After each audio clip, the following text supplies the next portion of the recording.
But prosecutors say that dashing public persona hides a much darker truth: that Simpson is a violent man who beat his wife. That O.J. Simpson has died. Of course, he was wildly known as a professional football player for years. Sydney Brooks Simpson has broken her silence after nearly 3 decades, officially confirming what was long kept secret. On the night her mother, Nicole Brown Simpson, was murdered, Sydney witnessed something that made everything irreversible. As the only survivor in that house, her testimony holds a weight that cannot be ignored. After O.J. Simpson's death in April 2024, she finally stepped forward, ending years of silence. That's right, George. We have breaking news for our viewers in the West. O.J. Simpson has died at the age of 76. The news broke, and Sydney responded in a way no one expected.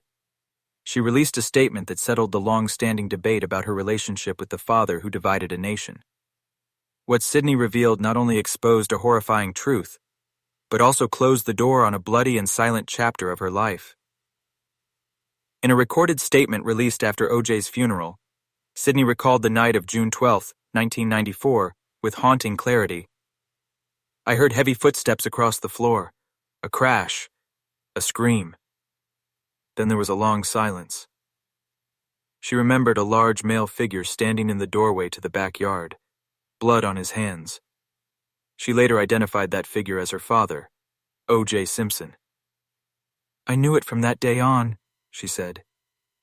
But no one would let me talk about it. I had to learn to erase the memory, as if it didn't happen. Her silence, once protective, became unbearable. After O.J.'s passing, Sydney decided to release all the documents she had held onto over the years, including a chilling 2019 account of her final meeting with him in Florida, where he handed her a copy of If I Did It and said, "You should read this. You'll understand me better." She wrote, "He didn't have to say it out loud. The way he looked at me, I knew it." That was the last time she saw him. Following that meeting, Sydney cut off all contact. Later that year, she sent a private letter to the Goldman family attorney. "I don't want an apology. I just want the truth to be acknowledged." Her refusal to accept anything from O.J.'s estate was documented in a 2024 legal filing, where she wrote, "I cannot accept anything that has my mother's blood on it." In late 2023, she made one last trip to Las Vegas, where O.J. was receiving treatment for terminal cancer. Her visit lasted less than an hour.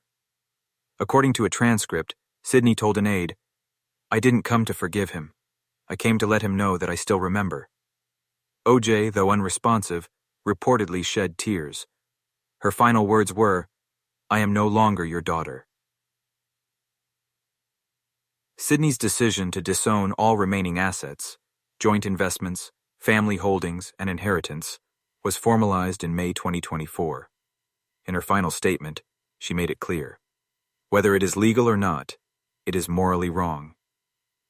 Between 1989 and 1994, the Simpson household was a place of turmoil. LAPD records reveal at least 9 domestic violence calls, including a severe New Year's Eve 1989 incident that resulted in O.J. being charged. Nicole Brown Simpson filed for divorce in 1993, citing O.J.'s unstable and emotionally volatile behavior. The court awarded her primary custody, with O.J. receiving only supervised visitation. School records from that time show Sydney's mental health was already deteriorating. She suffered anxiety, was suspended multiple times, and even requested to be seated away from doors in class. The night of the murders, she and her younger brother were found safe upstairs, but the psychological scars ran deep. A social worker's note revealed Sydney had woken up to voices and strange noises that night.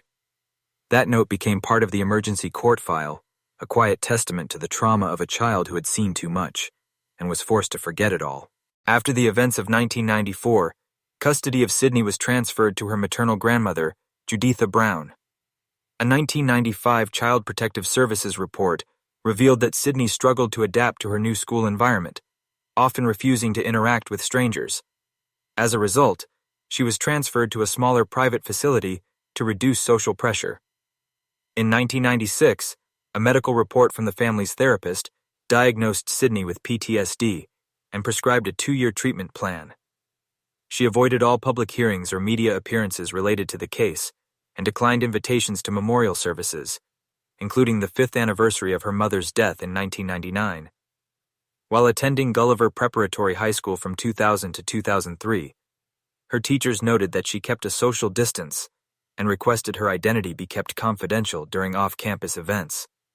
A 2004 report confirmed that Sydney continued therapy until 2006, focusing on trust and personal boundaries.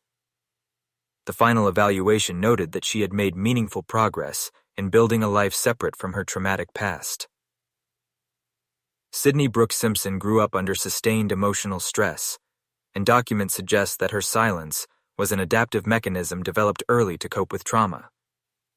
From 2004 to 2008, she attended Boston University, majoring in sociology with a concentration in criminology and deviant behavior. Her thesis examined the psychological impact of media-covered family murders on children, without referencing her own experience. In 2009, she moved to Atlanta to work with a nonprofit for domestic violence survivors, earning praise for her professionalism and empathy. Between 2010 and 2012, Sydney was in a relationship with British citizen Stuart Alexander Lee. In a 2017 legal statement, Lee described her as frequently experiencing sleep issues, maintaining psychological defenses, and avoiding social gatherings. She made it clear she wanted her family history, especially her connection to O.J. Simpson, to remain private. This was confirmed as legitimate by the Florida Federal Attorney's Office. From 2013 to 2016, Sydney entered the real estate business, co-founding a company in St. Petersburg, Florida. By 2015, the company was generating consistent profits, and she began using her full legal name in all documents, no longer hiding her identity. She also completed a forensics course at a private California university in 2016, reflecting a continued interest in family crime and psychological trauma. Since 2017, Sydney has declined all media requests related to the O.J. Simpson case. At least 16 offers were formally rejected. Her reasons included avoiding the reactivation of traumatic experiences and maintaining personal boundaries. Quietly, she became involved in anonymous sponsorships for orphans affected by domestic violence. Her 2019 tax records indicate that she funded a legal aid program for women and children in Tampa. During this period, she severed all ties with the Simpson side of her family. In 2020, her internal financial documents explicitly stated, "No related parties on the father's side." All records show she lived anonymously, tightly controlled her personal information, and focused entirely on building an independent life. According to her lawyer, her goal was to be autonomous, separate, and not defined by someone else's past. In 2017, Sydney founded JMI Investment Properties, a real estate company in Florida where she serves as CEO and majority shareholder. The company specializes in residential renovations, long-term leasing, and property ownership in Tampa Bay and nearby counties. By 2021, the company was valued at over $3.1 million, with consistent 17% annual growth. Credit reports from 2022 confirmed her stable finances, with all properties under her name and no high-risk loans. Most of her holdings consist of long-term rentals and small complexes operating at high efficiency. In 2020, Sydney registered her marriage in Pinellas County, Florida, to a non-media affiliated individual, continuing her low-profile, independent life. Sydney Brooke Simpson has built a life rooted in legal and personal independence. Her verified Florida birth records confirm her daughter was born in 2021 and named after her late mother's middle name. Legal documents regarding guardianship and insurance reflect an effort to create a fully autonomous family structure. In 2022, she and her brother Justin launched a restaurant business in downtown St. Petersburg under a franchise model, with intellectual property rights registered for their brand. According to Florida's Department of Commerce, by mid-2024, the business met financial targets, reporting stable profits and no legal conflicts.